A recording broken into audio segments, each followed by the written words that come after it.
junto con todos los que están a través de las redes sociales también unidos en este momento tan especial. Nuestro fundador, Monseñor Juan Clá, al que ustedes conocen porque hacemos referencia en la consagración, fue el gran apóstol que nos enseñó a nosotros, que ahora estamos aquí intentando transmitirles un poquito de todo lo que él nos enseñó sobre la devoción a la Virgen.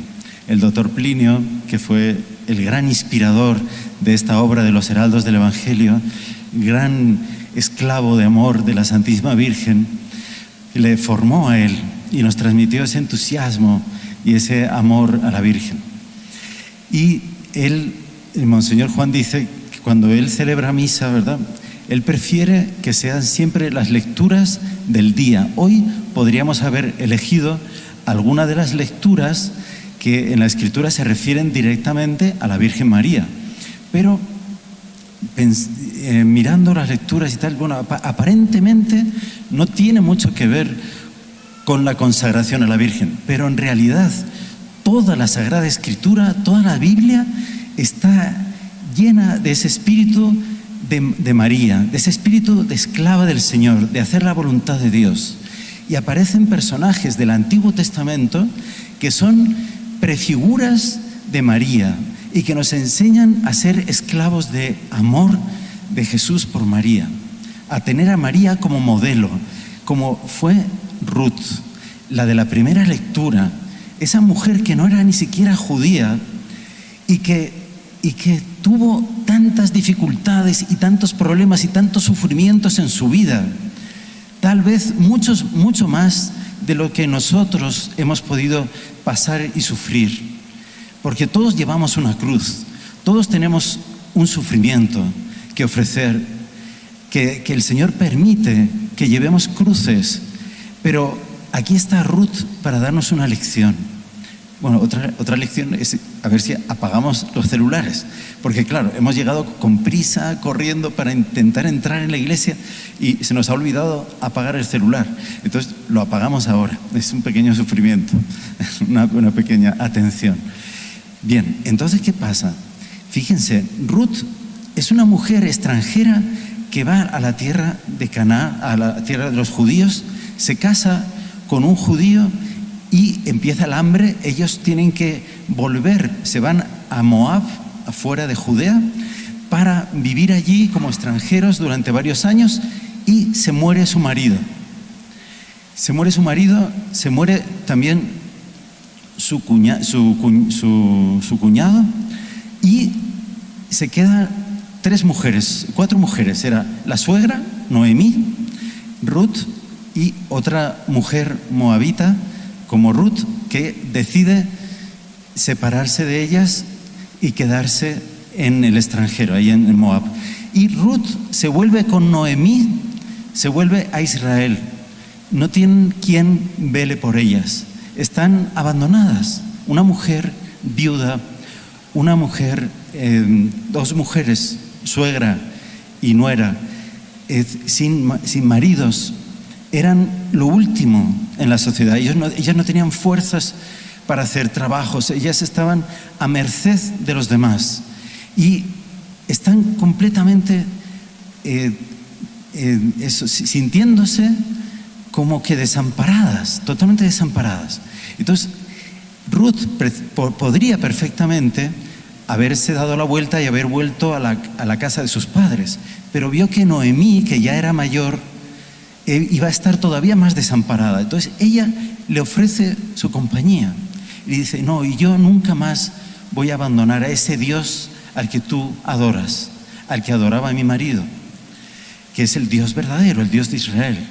Entonces ella vuelve con ese espíritu de servicio, de ayudar a su suegra, y estando ellas solas, desamparadas, ella dice: bueno, voy a ir al campo a recoger las espigas que se caen al suelo para tener algo de que comer.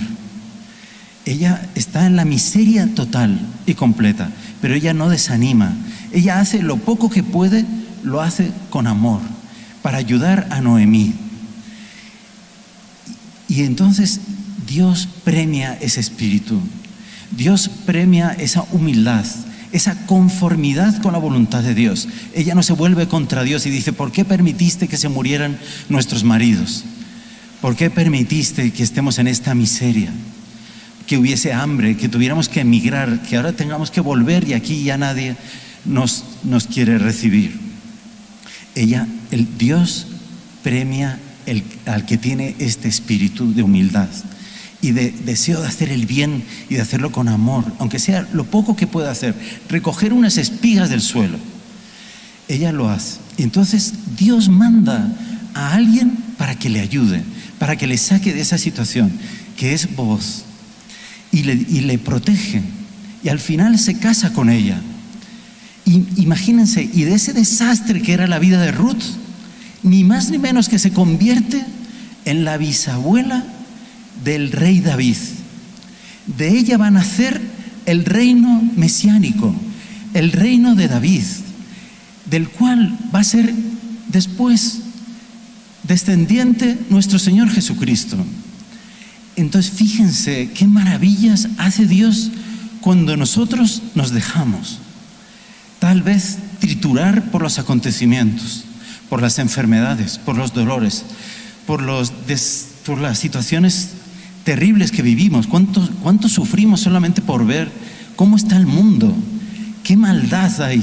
Todo el daño que se hace a la inocencia de los niños, cómo se fomenta y se destruye el sagrado vínculo del matrimonio, cómo se fomenta la infidelidad, cómo se glorifica toda forma de pecado, cómo se promete la felicidad a través de las cosas más viles que rebajan al hombre a estado de esclavitud del pecado, de la droga, de los vicios, de la lujuria desenfrenada. ¿Cuántos pecados que hacen sufrir a nuestro Señor y a la Santísima Virgen? Y nosotros, que nos consagramos, queremos reparar ese mal, recoger esas pocas espigas, hacer lo poco que podemos por este mundo.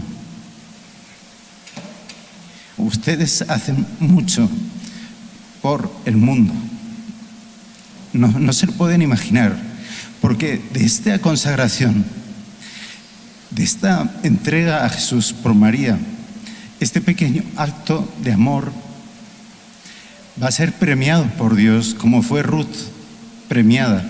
Y de ella nació ese reino que fue la prefigura de lo que viene por delante, de lo que la Virgen de Fátima nos prometió, del triunfo del Inmaculado Corazón, del reino de María, de la realización de todas las promesas por las cuales nuestro Señor Jesucristo murió en la cruz. Él no nos abandona, y de la manera más inimaginable hace nacer de nuevo con toda fuerza la verdadera fe católica. Si cada uno de nosotros consagrados le ofrecemos esta consagración ahora con este espíritu, sepan qué es lo que están esperando en el cielo. Ellos no esperan que los poderosos de la tierra, que los que se llaman jefes y dicen que manejan los acontecimientos, la Virgen no espera nada de ellos. El Señor no espera nada de ellos. Miren el desprecio con el que nuestro Señor Jesucristo habla de ellos en el Evangelio de hoy. En la cátedra de Moisés se han sentado los escribas y los fariseos. Dice: no hagan lo que ellos hacen. Ellos hablan palabras bonitas, ellos dicen cosas bonitas, pero eso no es la voluntad de Dios, porque ellos no hacen lo que predican. Ellos hablan de amor, de paz, y nunca ha habido más guerras, y nunca ha habido más odio, y nunca ha habido más pecado, porque ellos no son de Dios. Nosotros tenemos que poner en práctica de verdad el Evangelio, lo que hemos aprendido en nuestra consagración, nuestro curso, con humildad, sabiendo que nuestras fuerzas no son nada, pero que ella lo puede todo. A ella nos entregamos ahora totalmente. Desde la China, donde hay varios que se están consagrando o renovando la consagración, desde países donde es perseguida la fe católica, desde los países musulmanes súper radicales, y que hay católicos ahí que están trabajando, muchos incluso colombianos están allí. y ellos están ahora haciendo su consagración en su hogar, en su casa, en la vieja Europa, donde han apostatado de la fe, dejándose llevar de todos esos falsos mensajes de salvación, pensando que el ser humano por su razón solamente es capaz de redimir el mundo, del sufrimiento que hay y la maldad que hay. Y eso es mentira. Y cada vez están más hundidos. Desde islas perdidas como Islandia, ahí en los países del hielo, la isla del hielo, y tantos otros lugares de la tierra, toda América, desde el Canadá más al norte hasta la Patagonia, están almas como Ruth. Ahora van a entregar esas espigas de amor, van a hacer su ofrenda en esta Santa Misa, donde todos nos vamos a consagrar a la Virgen y al Señor. Vamos entonces a prepararnos, vamos ahora a sacar nuestros pergaminos con calma, sin prisas, con tranquilidad. Los que nos vamos a poder arrodillar, fantástico. Los que no, vamos a estar o de pie o sentados y vamos a leer estas palabras inspiradas por el Espíritu Santo. Estas palabras que nuestro fundador decía, ¿no? El doctor Plinio decía: yo soy una persona muy flemática, que no se emociona. Pero yo cuando leí el Tratado de la Verdadera Devoción, yo sentí mi corazón decir, pero era esto. Él tenía 20 años. Él estaba en la universidad y estaba solo. No tenía ningún amigo que compartiese con él la fe. Y decía, ¿cómo yo voy a llevar a cabo todo lo que tengo en mi corazón de deseos de ayudar, de servir a la iglesia? Y le pidió un libro a Santa Teresita del Niño Jesús que le inspirase cómo hacer algo por la humanidad, por la iglesia. Y él mismo dar un paso en la unión con Dios. Y él, cuando leyó el tratado, él se emocionó y no podía dejar de leer. Y lo estudió y lo aprendió de memoria. Y este es el libro de mi vida. Este es el libro de mi vida. Entonces, hoy nosotros vamos a hacer nuestra consagración. La consagración de nuestra vida es un cambio total. Ya los testimonios que nos cuentan ustedes, todas las maravillas que ha hecho la Virgen son extraordinarias. Y es el sueño de nuestro fundador, que un día esta devoción pudiéramos conocerla en toda su profundidad. Vamos entonces a hacerlo con mucho amor, con mucha calma. Vamos si tenemos una